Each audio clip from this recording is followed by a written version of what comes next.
হযরত ওমর ফারুক রাদিয়াল্লাহু তাআলা আনহু বলেন, আমি যখন মুনাজাতের মধ্যে হাত তুলি, জাহান্নামের কথা যদি আমার মনে হয়ে যায়, যখন জাহান্নামের চিন্তা মাথার মধ্যে এসে যায়, আমি কাঁদতে কাঁদতে বেহুশ হয়ে যাই।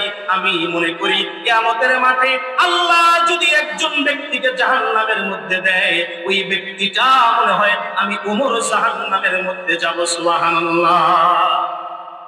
অথচ ওমর রাদিয়াল্লাহু তাআলা আনহুকে জান্নাতের সার্টিফিকেট দুনিয়ার মধ্যেই দেওয়া হয়েছে, যাকে বলা হয় আমিরুল মুমিনিন, ইসলামের দ্বিতীয় খলিফা। যে ওমরের পক্ষে, ওমরের কথা অনুযায়ী, ওমরের সিদ্ধান্ত অনুযায়ী আল্লাহ কোরআনের আয়াত নাযিল করে দিয়েছেন, সেই ওমর বলে আমার মনে হয় জাহান্নামে একজন ব্যক্তিকে যদি আল্লাহ দেয়, মনে হয় আমি ওমরই জাহান্নামের মধ্যে যাব।